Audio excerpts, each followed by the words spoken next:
तेलंगाना के मुख्यमंत्री वज़ीर आला से हमारी मुलाकात हुई, जिसमें हम तमाम ने जनाब के चंद्रशेखर राव साहब से इस बात का मुतालबा किया, इस बात की गुजारिश की कि बीजेपी हुकूमत की तरफ से, नरेंद्र मोदी की सरकार की तरफ से जो यूसीसी लाने की बात की जा रही है, हमने तेलंगाना के मुख्यमंत्री और वज़ीर आला से ये कहा कि आप उसका अपोज करिए, उसकी मुखालिफत करिए। हमने चीफ मिनिस्टर को इस बात का याद दिलाया कि पिछले 10 साल से तेलंगाना स्टेट में उनकी सरकार है, स्टेट में पीस बहुत स्ट्रांग हुआ है, अमन मजबूत हुआ है। हमने चीफ मिनिस्टर को और बीआरएस के प्रेसिडेंट को ये भी बात याद दिलाई है कि पूरे मुल्क में अगर किसी असेंबली में CAA NPR NRC के खिलाफ एक रेजोल्यूशन पास हुआ था, वो तेलंगाना के असेंबली में सबसे पहले हुआ था। और हमने चीफ मिनिस्टर को अपने रिप्रेजेंटेशन में ये बात दिलाई कि जब CAA का रेजोल्यूशन तेलंगाना में असेंबली में पास हो रहा था, तो उस वक्त बीआरएस की हुकूमत ने, सरकार ने उस रेजोल्यूशन में प्लूरलिज्म और सेकुलरिज्म की बात की। तो हमने चीफ मिनिस्टर को ये बावर किया, ये इम्प्रेस किया कि यूसीसी हमारे देश के प्लूरलिज्म के लिए एक अच्छी बात नहीं है, सेकुलरिज्म के लिए अच्छी बात नहीं है। हमने चीफ मिनिस्टर से all India Muslim personal law board ने जो लॉ कमीशन को, जो all India Muslim personal law board ने एक नोट दिया है जो 74 पेजेस पर मुश्तमिल है, उसके इम्पोर्टेंट पॉइंट्स हमारे प्रेसिडेंट मौलाना खालिद सैफुल्लाह रहमानी साहब उनको बताए हैं कि कैसे बीजेपी यूसीसी के नाम पर इस मुल्क के प्लूरलिज्म और सेकुलरिज्म को कमजोर करना चाहती है। हमने बीआरएस के प्रेसिडेंट, वो तेलंगाना के चीफ मिनिस्टर को भी बताया कि सिर्फ ये मुस्लिम माइनॉरिटी का मसला नहीं, ये क्रिश्चियंस का भी मसला है। ये मसला ट्राइबल से भी जुड़ा हुआ है, और सिर्फ नॉर्थ ईस्ट के ट्राइबल नहीं है, तेलंगाना में ट्राइबल है, मध्य प्रदेश में ट्राइबल है, छत्तीसगढ़ में ट्राइबल है, गुजरात में ट्राइबल है, राजस्थान में ट्राइबल है। उनका कल्चर है और उसका तहफ़्फ़ुज़ करना। और ये सिर्फ ट्राइबल नहीं, बल्कि हमारे हिंदू भाइयों के लिए भी ये चीज़ अच्छी नहीं होगी, क्योंकि हिंदू अनडिवाइडेड फैमिली के तहत 3000 करोड़ का टैक्स रिबेट हमारे हिंदू भाइयों को मिलता है। 2015 के इनकम टैक्स के फिगर्स हैं।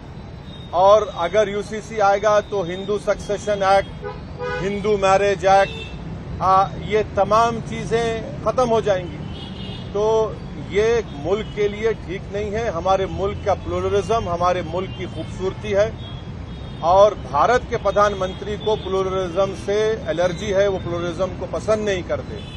हमने चीफ मिनिस्टर को के चंद्रशेखर राव को बताया कि भारत के प्रधानमंत्री बोलते कि एक घर में 2 कानून कैसे होगा।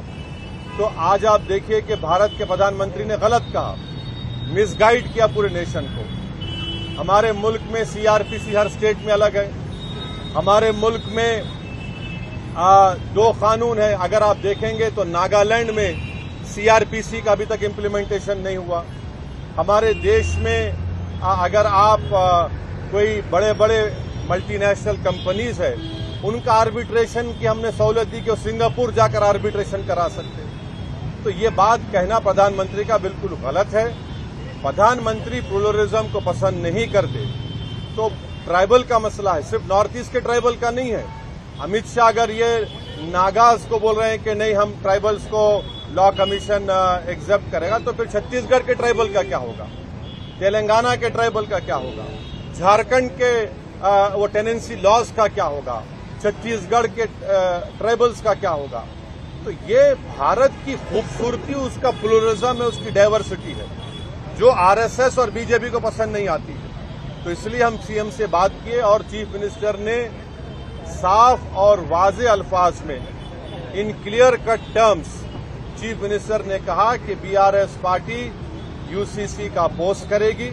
बल्कि चीफ मिनिस्टर आगे बढ़ के ये बात कहे हैं कि वो लाइक माइंडेड पार्टी से भी बात करेंगे। हमसे भी कहा कि हम भी जाकर लाइक माइंडेड पार्टी से बात करें। मैं तेलंगाना के डेलीगेशन के बिहाफ पे तेलंगाना के सीएम का शुक्रिया अदा करता हूं कि उन्होंने इन नो क्लियर का बल्कि क्लियर कट उन्होंने कहा कि हम यूसीसी का अपोज करेंगे और देश में बहुत ज्यादा दूसरे मसाइल हैं और उन मसाइल पर बीजेपी नाकाम साबित हो रही है, इसीलिए बीजेपी ये सब चीजें देश के सामने ला रही है। तो हम उनका शुक्रिया अदा करते हैं। उनकी पार्टी की तरफ से भी एक प्रॉपर मेरे ख्याल से आप लोगों को स्टेटमेंट भी आएगा और मैं आपके जरिए से हमारे आंध्र प्रदेश के हमारे दोस्त जो चीफ मिनिस्टर जगन मोहन रेड्डी है उनसे भी मैं अपील करूंगा कि जगन मोहन रेड्डी के हम आंध्र की पॉलिटिक्स को समझते हैं, मगर हम उनसे अपील कर रहे हैं कि वो उनकी पार्टी यूसीसी का अपोज करे। जो पार्टी प्लूरलिज्म को मानती है, जो भारत के डाइवर्सिटी को मानती है, जो भारत एक मोज़ाइक है उसको मानती है, तो उनको यूसीसी को अपोज करना है। और अगर जगन मोहन रेड्डी टाइम देते हैं तो हम भी जाकर जगन मोहन रेड्डी से मुलाकात करेंगे।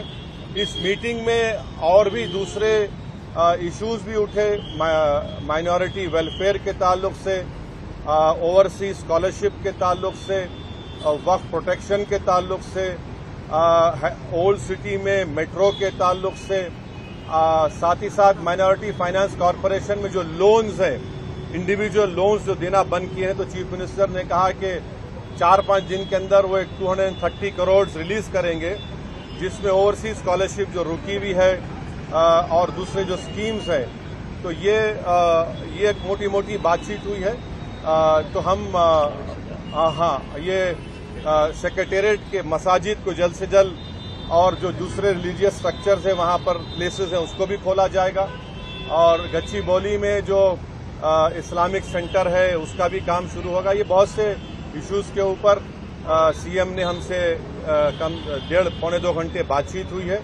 हम शुक्रगुजार हैं। इस मीटिंग में केटी रामाराव साहब भी थे। चीफ मिनिस्टर ने हमसे कहा कि मैंने इस मीटिंग की इम्पोर्टेंस को समझते हुए उन्होंने राज्यसभा और लोकसभा के अपने फ्लोर लीडर्स को भी बुला लिया और उनसे भी कहा कि वो यूसीसी के ताल्लुक से clear cut stand BRS party का है।